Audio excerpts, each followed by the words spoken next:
Hello and welcome to episode 294 of the Daily Sales Message Sales Podcast, where every single day I say the word sales a lot, I talk really quickly, but hopefully you end up with something that's practical, easy to follow. It's going to make a difference for you. And let's be honest, it's completely free, so there's nothing to complain about. In today's episode, it's the weirdest introduction I've done yet in 294 episodes, there we go.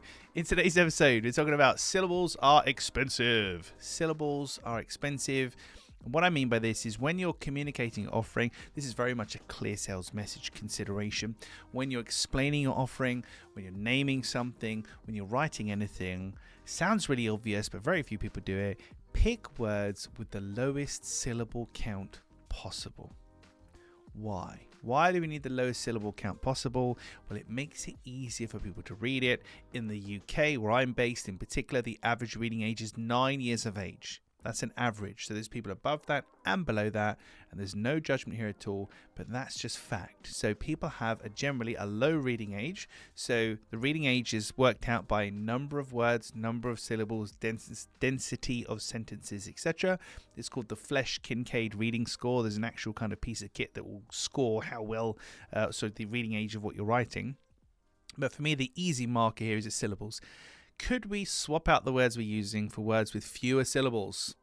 If we could, we should probably do that, because if we use lots of syllables, we're using bigger words, more complicated words, people literally might not understand what we're talking about. We're going to disconnect from them and they're not going to buy from us as a result. So don't put unnecessary barriers in the way between you and your buyer. Think about the syllable count of the words that you're using. Consider trimming away as many syllables as possible, because after all, syllables are expensive. Right, that's it for this mini episode of the Daily Sales Message Sales Podcast. Tomorrow in episode 295, one of my favorite catchphrases. It's got the word terrorist in it, which doesn't help me because I don't know if that's going to flag anywhere. So apologies in advance for that. But I'm going to tell you something about terrorists tomorrow in a particular phrase that I've got.